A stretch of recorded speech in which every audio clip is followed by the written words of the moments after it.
일을 두고 어디 다닌다는 것이 편하지는 않지만 어제 시찰위원회 모임으로 삼척을 이렇게 다녀오게 되었습니다. 가는 길에 이웃 교회에 차를 주차하고 그 교회에서 새로 산 차를 이용해서 다녀오게 됐는데 일반 승합차보다 좀 사이즈가 큰 솔라티라고 하는 차량입니다. 실내에서 제가 서도 1m 80이 넘는 제 키가 천정에 대이지 않으니까 그 점은 참 좋았는데 문제는 승차감은 꽝이었습니다. 원래 솔라티라는 이 말이 라틴 말인데 그 뜻이 어떤 뜻이냐면 편안함 이런 뜻이 그 솔라티라는 뜻인데 말의 뜻인데요. 그런데 결코 편안하다고는 말할 수 없는 그런 차량인 것 같습니다. 기존 승합차에 비해 실내는 거의 두 배가 될 것 같은데 덩치가 큰 만큼 편하지는 않았어요. 다른 사람들이야 차 좋다고 다 말들을 하지만 저는 좋은 차라고 말하기보다는 그냥 덩치가 큰 차라고 말하는 것이 맞는 것 같습니다. 차가 솔라티, 차가 편안한 것이 아니라 교회가 솔라티가 되어야 되겠다 이런 생각을 해봅니다. 여러분 교회가 편안한 교회가 되어야 하는 것입니다. 차는 용도에 맞게 편리하면 되는 것이고 교회는 편안함과 평안함이 있어야 한다고 생각됩니다. 편안이라는 말과 평안이라는 이 두 단어는 원뜻은 다릅니다. 하지만 평안을 평안이라고 말해도 크게 문제는 될 것 같지는 않습니다. 편안함을 느끼는 것이 곧 평안과 이렇게 체감되는 느낌이 비슷하기 때문이라 생각되기 때문이죠. 다윗의 인생 가운데 전쟁에서 승리하고 또 어느 한 순간에 교만이 찾아왔을 때, 다른 말로 표현한다면 하나님께서 자기에게 해주신 기여도가 낮다고 이렇게 생각되어졌을 때 그는 인구조사라고 하는 패역한 행위를 하고 말았죠. 바로 그것이 오늘 우리가 읽었던 22장 앞에 21장에 나오는 이야기입니다. 인구조사의 벌로 다윗은 세 가지 중에 하나의 그 벌을 선택을 해야 되는데 하나는 3년 기근이고 또 두 번째는 석 달 적군에게 패하며 쫓기는 일, 그리고 마지막으로는 사흘 동안 전염병이 그 땅에 내려지는 것인데 이 세 가지 중에 다윗은 어떤 선택을 했느냐면 기간이 제일 짧은 3일간의 전염병을 선택합니다. 하지만 결과는 참담합니다. 역대상 21장 14절을 한번 볼까요? 우리 읽지는 않았지만 21장 14절을 우리 같이 읽습니다. 이에 여호와께서 이스라엘 백성에게 전염병을 내리심에 이스라엘 백성 중에서 죽은 자가 7만 명이었더라. 아멘. 자, 그 결과는 정말 참담합니다. 3일간 내린 전염병으로 인해서 7만 명이 죽었다고. 인구조사는 자기 나라 힘이 얼마나 되는가 하는 어리석은 생각이라 말씀드릴 수 있습니다. 그는 하나님의 선택으로 말미암아 일개 목동에서 왕으로 선택받은 그런 인물이 아닙니까? 그리고 수많은 시편들의 고백을 한 사람이 아닙니까? 그렇다면 그가 생각해야 될 내용은 자기 나라 힘이 얼마나 대단한가, 이거 뭐 중요하지 않습니다. 자기 나라 힘이 얼마나 대단한지 인구 조사를 할 것이 아니라 하나님의 힘이 얼마나 대단한지, 하나님의 능력이 얼마나 대단한지 그것에 관심을 가져야 했지 않을까 생각되어집니다. 여러분, 인생이 성공하고 인생이 잘 될 때 자기의 능력이라고 생각되고 하나님께서 행하신 능력, 하나님께서 인생 가운데 행하신 기여도가 낮다고 생각되어질 때 그 인생은 자신도 모르게 하나님 앞에 중대 범죄의 한가운데 있음을 깨닫게 되는 거죠. 7만 명이 죽고 났을 때 다윗은 참회를 합니다. 우리가 방금 봤던 14절 뒤에 21장 17절도 같이 한번 읽어봅시다. 하나님께 아뢰되 명령하여 백성을 계수하게 한 자가 내가 아니니까 범죄하고 악을 행한 자는 곧 나이니이다. 이 양 때는 무엇을 행하였나이까? 청하건대 나의 하나님 주 여호와여 주의 손으로 나와 내 아버지의 집을 치시고 주의 백성에게 재앙을 내리지 마옵소서 하니라. 자, 이렇게 다윗이 백성을 명령하여 백성의 수를, 군인의 수를 헤아리는 사람은 저지 않습니까? 이 악을 행한 사람은 바로 저입니다. 이 양 때는 무엇을 행했습니까? 청합니다. 하나님 손으로, 하나님의 손으로 나와 내 아버지 집을 치시고 주의 백성들에게는 이 재앙을 내리지 마옵소서. 그렇게 참회할 때 하나님의 천사가 gad에게 명령을 합니다. 다윗에게 너 말해라. 다윗은 올라가서 여부수 사람 오르난의 타작의 마당에서 여호와를 위하여 제단을 쌓으라고 이렇게 말하라고 하죠. 그래서 다윗이 그곳에서 번제와 화목제를 드렸을 때 27절에 어떤 결과를요? 여호와께서 천사를 명령하심에 그가 칼을 칼집에 꽂았더라. 인구조사의 여파가 어마어마하고 그렇게 그 여파를 참회하고 오르난의 다장마당을 사서 번제와 화목제를 드렸을 때 그때 칼을 칼집에 꽂았다. 상황이 종료되었다. 말씀하고 있죠. 여러분 회개가 있어야 되고 제사가 예배가 있어야 회복이 시작되는 겁니다. 이렇게 하여 22장으로 넘어오면 이제 다윗의 인생 가운데 평안함이 찾아왔습니다. 그 평안함이 찾아왔을 때 그는 성전 건축 준비를 시작하는데 이스라엘 땅에 거주하는 이방 사람을 모으고 철과 녹과 백향목을 무수하게 준비하고 옮겼다고 이렇게 말씀하고 있죠. 그러고 난 다음에 한 말이 무엇이냐면 바로 5절의 말씀입니다. 이 5절도 같이 읽겠습니다.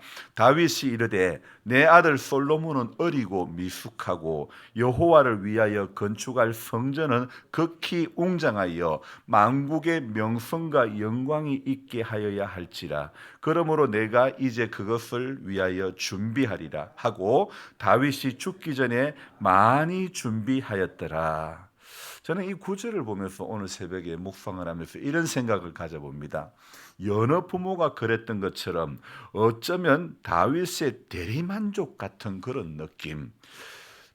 마치 이것은요 야당 생활을 하시며 탄압을 받았던 아버지께서 너는 법대로 가서 법을 전공해서 판검사가 되어라고 자신이 이루지 못한 어떤 그런 꿈을 어떤 한을 제게 부탁하여 대리만족하시는 것과 같은 그런 느낌이죠. 5절 끝부분에 다윗이 죽기 전에 많이 준비하였더라. 이 말씀을 주목해서 보았는데 죽기 전에 많이 준비한 게 무엇인지 아울러 우리 성도님들도 인생의 연수가 다 하기 전에 우리가 정말 준비해야 될 것이 무엇인지 생각나게 하는 이 구절 같습니다. 자, 그리고 이것이 죽기 전에 그토록 많이 준비해야 하는 것이 맞는가? 5절을 읽으면서 5절 앞부분을 보면서 다윗이 준비했던 것 정말 이것이 다윗이 죽기 전에 그토록 준비해야 할 것 하나님의 뜻이 맞는가 생각해 보지 않을 수가 없습니다. 그는 이 5절에서 처음 시작이 어떤 시작입니까? 내 아들 솔로몬은 어리고 미숙하고 여기까지는 모든 부모의 입장에서 자식을 바라볼 때 다윗이 말하는 어리고 미숙하고가 맞는 것입니다. 제 아버지가 저를 바라볼 때 어리고 미숙하게 보였듯이 저도 지금 제 아들이 어리고 미숙하게 보입니다. 어리고 미숙하게 보이는 솔로몬이를 위해서 해야 할 일이 무엇일까요? 솔로몬이가 성전 건축을 할 수 있도록 죽기 전에 많이 준비했다고 했는데 성전 건축 자재들을 말입니다. 목적은 아들 솔로몬이를 통해 성전 건축의 대리만족을 누리기 위함이 아닐까. 보이는 성전을 건축하는 것이 다윗의 인생의 남은 마지막 목적이 되어버린 그런 느낌. 하나님은 다윗을 볼 때에 그의 중심을 보셨지 용모와 키를 보시지 않으셨는데, 인간은 중심보다는 양을, 사이즈를 보기 쉬운 것 같습니다. 여호와를 위하여 건축할 성전은 극히 웅장하여 만국의 명성과 영광이 있게 하여야 할지라. 자, 이것이 이 말씀에서 이것이 정말 하나님의 요구 사항일까? 인간의 소망일까? 질문해 보지 않을 수가 없습니다. 저는 하나님의 요구 사항이라고 결코 말씀할 수 없습니다. 다윗은 말했지요. 나는 백향목궁에 거하지만 하나님은 장막 안에, 텐트 안에 있다고 자신의 마음에 뭔가 죄스러움이 있었지만, 그래서 어쩌면 그는 극히 웅장하여 만국의 명성과 영광이 있게 하여야 할지니라. 부모님 돌아가시고 나서 제사함실 엄청 풍성하게 하는 거라고 비슷한 그런 느낌 같습니다. 이게 다 하나님의 생각이라고 말할 수 없고, 어쩌면 이것 또한 21장에 나오는 인구조사, 또 다른 변종 형태의 인구조사와 별반 다를 바가 없다는 그런 생각을 해보았습니다. 하나님께서 원하시는 것은요, 극히 웅장한 것 결코 아니라는 것입니다. 미가서 6장 6절부터 8절 말씀을 보면요, 이런 말씀이 있습니다. 내가 무엇을 가지고 여호와 앞에 나아가며 높으신 하나님께 경배할까? 내가 번제물 1년 된 송아지를 가지고 그 앞에 나아갈까? 여호와께서 천천의 수양이나 만만의 강소와 같은 기름을 기뻐하실까? 내 허물을 위하여 내 맏아들을, 내 영혼의 죄를 인하여 내 몸에 열매를 드릴까? 사람아, 주께서 선한 것이 무엇임을 내게 보이셨나니 여호와께서 내게 구하시는 것이 오직 공의를 행하며 인자를 사랑하며 겸손히 내 하나님과 함께 행하는 것이 아니냐. 이 말씀을 볼 때 하나님이 원하시는 것은요, 여기 번제물 된 1년 된 송아지를 가지고 그 앞에 나가는 거 원치 않습니다. 천천의 수양이나 만만의 강소와 같은 기름을 하나님 기뻐하시는 게 아닙니다. 하나님께서는 공의를 행하며 인자를 사랑하며 겸손히 하나님과 함께 행하는 것을 기뻐하시는 줄로 믿습니다. 또한 순종을 하나님은 기뻐하실 줄로 믿습니다. 하나님께서 이스라엘을 자기 백성을 삼으시고 인도하신 것은 그들을 통해서 하나님께서 우리 피조물들을 어떻게 구원해 가시는지를, 구원해 주시는지를 보여주기 위해서 아닐까요? 그러나 사람들은 성경에서 영생을 얻기 위해서 성경을 보는 것이 아니라 그저 성경의 언어를 보고 있고, 그것은 그저 인생들의 생각에 불과하다는 것을 전혀 깨닫지 못하고 있는 거죠. 이스라엘이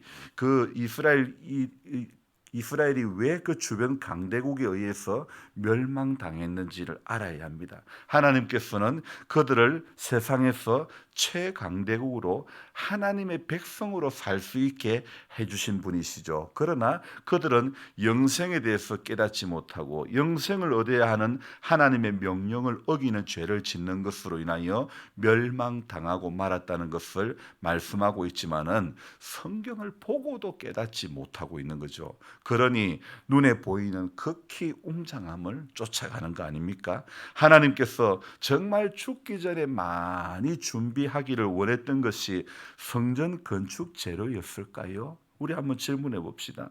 극히 웅장하여 명성과 영광이 있게 하는 것이 과연 하나님이 기뻐하실 것이란 말입니까? 다윗이 정말 많이 준비해야 할 것은, 그가 정말 자신의 아들 솔로몬이가 어리고 미숙하다고 생각되어진다면 그는 정말 많이 준비해야 될 것이 성전 건축 자재가 아니라 자녀를 위해서 기도를 준비하는 것이 정말 그가 남은 죽기 전에 가장 많이 해야 될 일 아닐까요? 기도를 쌓는 일 아닐까요? 기도를 많이 준비해야 되는 것 아니겠습니까? 창세기 21장 33절에 이런 말씀이 있습니다.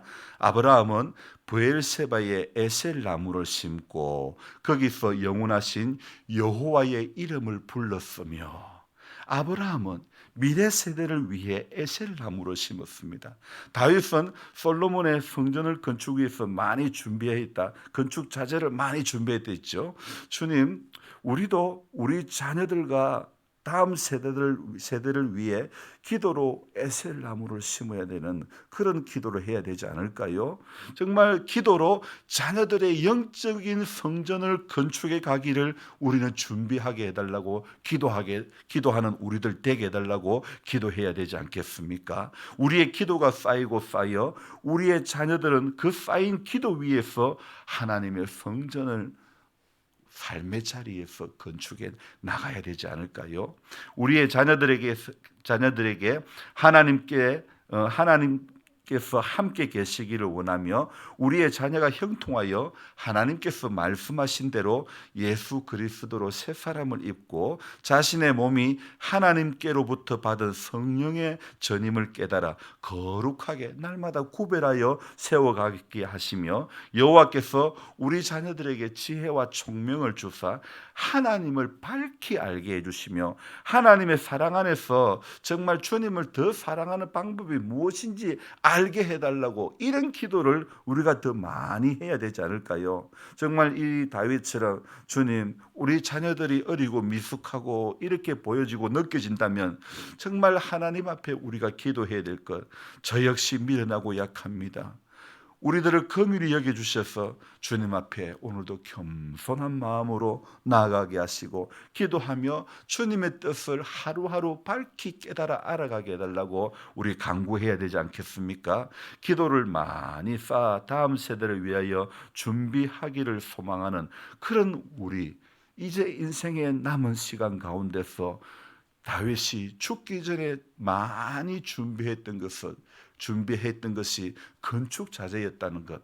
여러분 우리는 이 모습을 보면서 우리가 정말 인생의 남은 시간 가운데서 준비해야 할 것들이 하나님 앞에 내 아들 솔로몬이 어리고 미숙하고 여러분 어느 부모라도 마찬가지라고 생각됩니다.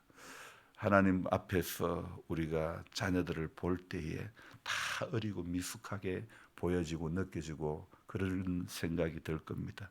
특히 우리 장로님 가정에는 장애가 있는 자녀가 있는데 내 죽고 나면 저 아이를 어떡할까 이런 염려가 얼마나 많을까요? 그렇지만 우리는 오늘도 소망 가운데서 기도해야 될 것, 하나님 앞에 기도를 많이 준비해야 되는 내 다음 세대가 하나님의 은혜 가운데 든든히 서가게 해 주옵소서. 정말 기도를 쌓아야 될 줄로 끝까지 하나님 앞에 서기까지 죽기 전에 많이 준비해야 될 것, 오늘 우리 한번 깊이 생각하면서 하나님 인생의 남은 시간 가운데서 정말 준비해야 될 것, 정말 많이 준비해야 될 것, 내가 무엇인지 깨달아 알게 해주시고 하나님 기뻐하시는 그것을 준비하며 하루하루 살게 해 주옵소서. 그렇게 기도하며 오늘 돌아가시기를 주님의 이름으로 축원합니다. 기도하겠습니다. 좋으신 하나님, 다윗이 죽기 전에 준비를 한 것, 어리고 미숙한 솔로몬을 위해서 성전 건축할 재료를 무수히 공수해 왔습니다. 그러나 우리는 하나님이 정말 기뻐하시는 것은 극히 웅장한 성전이 아닙니다. 만국의 명성과 영광이 있게 하는 또 다른 변종된 형태의 인구조사와 같은 이런 것이 아닙니다. 하나님은 어떤 화려함, 눈에 보이는 화려함보다도 하나님은 우리의 중심이 하나님을 구하고 찾고 두드리며 동행하기를 하나님 기뻐하시는 줄로 믿습니다. 그래서 인생의 남은 시간 가운데 정말 우리가 준비해야 될 것은 하나님 귀한 자녀 손들이 믿음의 범주 안에서 살아가게 해달라고, 약속된 하나님의 말씀 앞에 살아가게 해달라고 기도해야 되는 것, 우리가 정말 많이 쌓고 준비해야 될 것이 이것이라 생각되어집니다. 하나님 아버지, 우리 하나님 앞에 서는 그날까지 조용히 하나님의 요구사항이 무엇일까, 하나님의 인생을 통하여 하나님이 기뻐하시고 바라시고 원하시는 것이 과연 무엇일까 스스로 질문해 보면서 남은 인생의 시간 시간 가운데서 하나님이 기뻐하시는 것들을 바라볼 수 있고 구할 수 있는 우리 모두가 될 수 있도록 주님 도와주시옵소서.